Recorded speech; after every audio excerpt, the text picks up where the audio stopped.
Halo bro, kembali lagi dengan waktu bercerita. Pertanian memainkan peran vital dalam perekonomian Indonesia maupun Thailand, namun tingkat kesejahteraan petani di kedua negara menunjukkan perbedaan yang signifikan. Salah satu indikator utama yang mencolok adalah perbedaan nilai tukar petani antara kedua negara.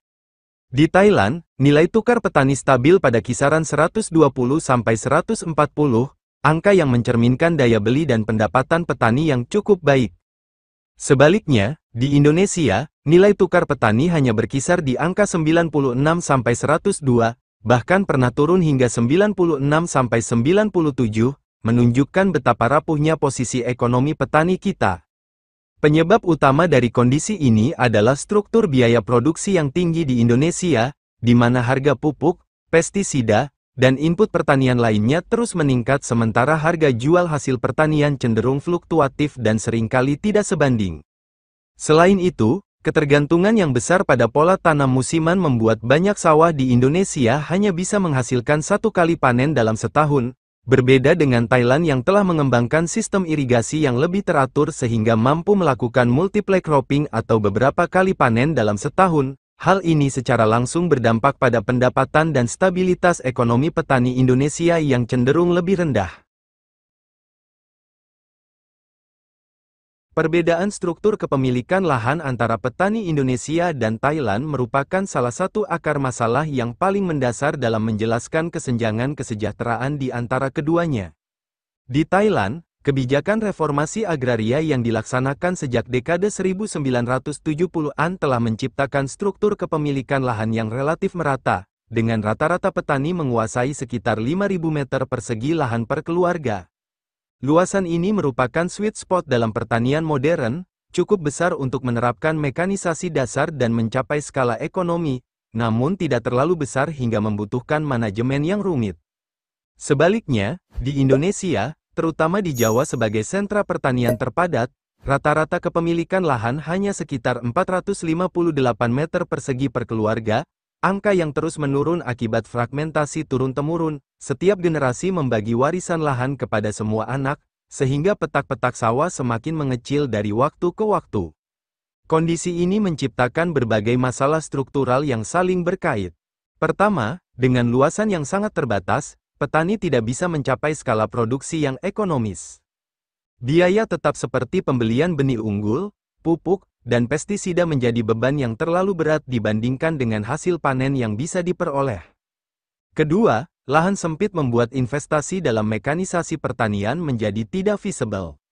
Sementara petani Thailand bisa dengan mudah mengadopsi traktor mini, combine harvester, atau alat modern lainnya, petani Indonesia terpaksa tetap menggunakan metode tradisional yang padat tenaga kerja namun rendah produktivitas. Ketiga, fragmentasi lahan yang ekstrim ini membuat penyuluhan pertanian dan penerapan teknologi baru menjadi sangat sulit, karena setiap petak kecil dikelola dengan cara yang berbeda-beda oleh pemiliknya masing-masing. Masalah kepemilikan lahan ini semakin diperparah oleh proses alih fungsi lahan yang tidak terkendali. Lahan-lahan subur di Jawa, Sumatera, dan Bali terus beralih fungsi menjadi kawasan industri, perumahan, atau perkebunan skala besar.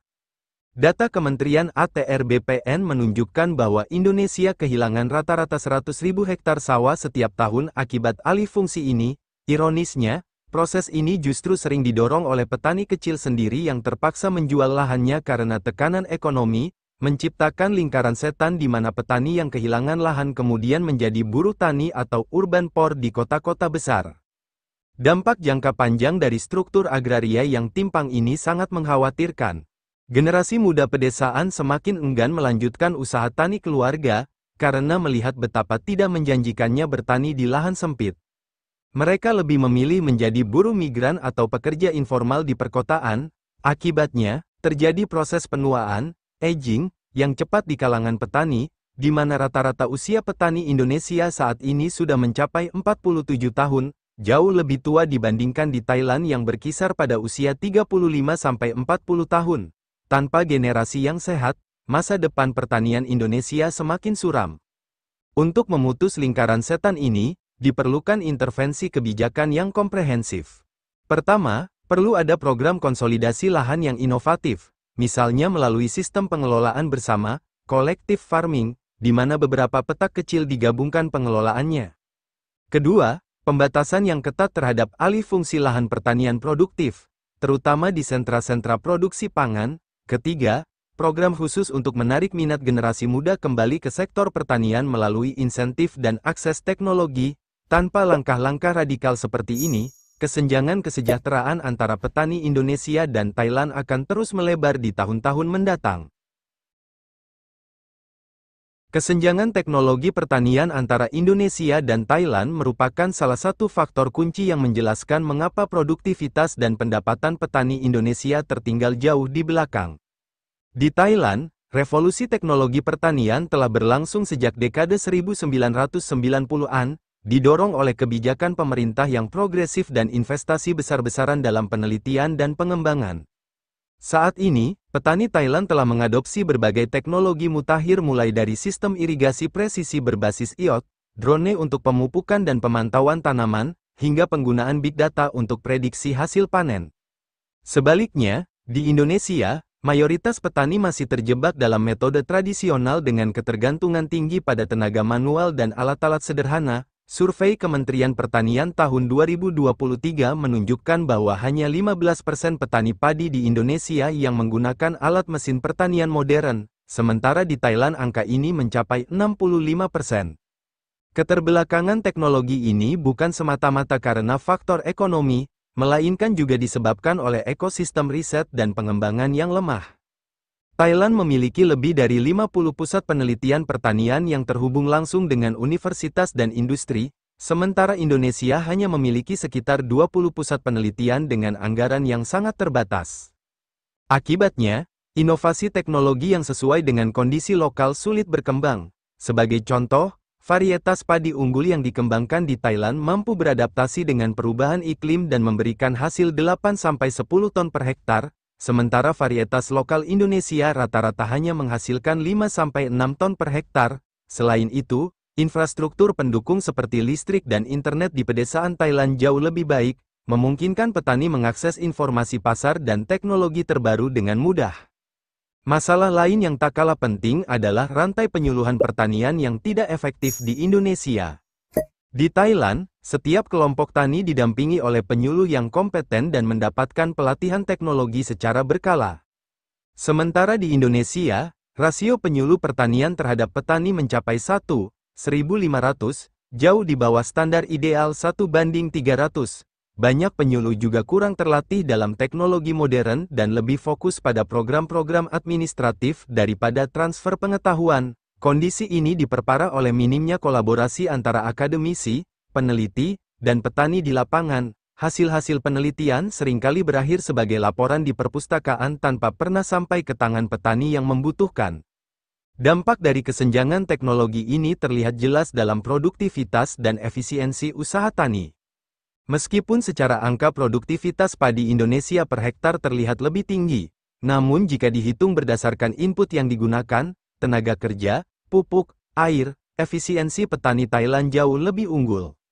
Sebuah studi komparatif menunjukkan bahwa untuk menghasilkan 1 ton gabuh, petani Thailand hanya membutuhkan 8 jam kerja dan 50 liter air, sementara petani Indonesia memerlukan 15 jam kerja dan 80 liter air. Perbedaan efisiensi ini secara langsung mempengaruhi daya saing dan keuntungan yang bisa diperoleh petani. Untuk mengejar ketertinggalan ini, Indonesia perlu melakukan lompatan besar dalam modernisasi pertanian. Pertama, dengan meningkatkan anggaran penelitian dan pengembangan pertanian minimal 2% dari APBN sektor pertanian.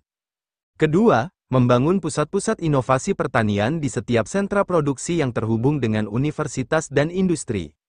Ketiga, merevitalisasi sistem penyuluhan dengan meningkatkan jumlah dan kualitas penyuluh, serta memanfaatkan teknologi digital untuk memperluas jangkauan penyuluhan.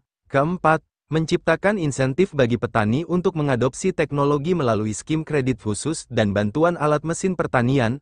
Tanpa upaya sistematis untuk menutup kesenjangan teknologi ini, petani Indonesia akan terus tertinggal dalam kompetisi global yang semakin ketat.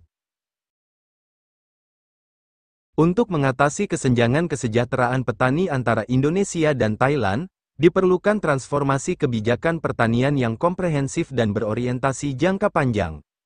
Langkah pertama yang mendesak adalah melakukan revitalisasi total sistem irigasi nasional yang saat ini dalam kondisi memprihatinkan. Data Kementerian PUPR menunjukkan bahwa dari 7,3 juta hektar jaringan irigasi di Indonesia, sekitar 40% dalam kondisi rusak berat dan hanya 25% yang berfungsi optimal. Kondisi ini kontras dengan Thailand yang secara konsisten mengalokasikan 15-20% anggaran pertaniannya untuk pemeliharaan dan pengembangan irigasi modern.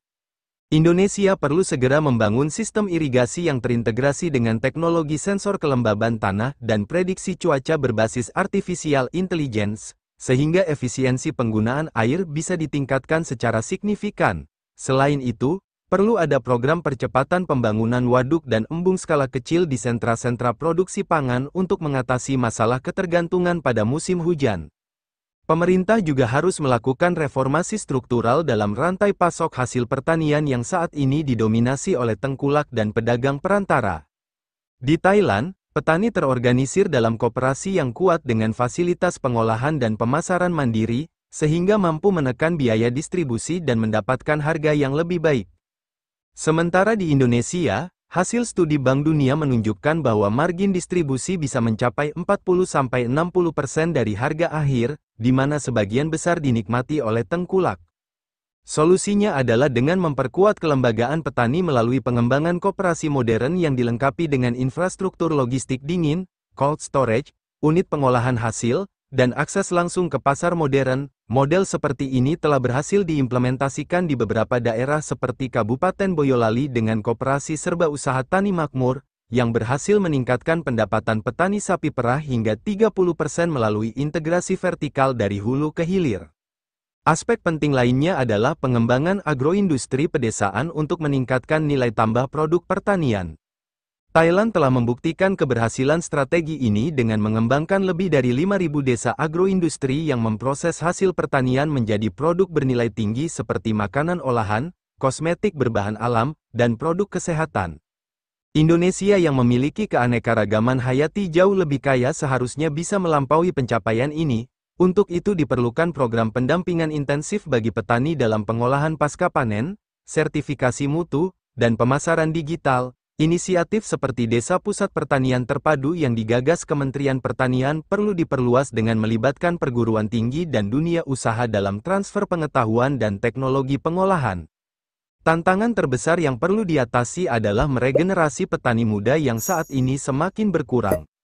Data BPS menunjukkan bahwa hanya 8% petani Indonesia berusia di bawah 35 tahun, sementara 65% berusia di atas 45 tahun. Untuk mengatasi ini, diperlukan paket kebijakan khusus yang mencakup 1.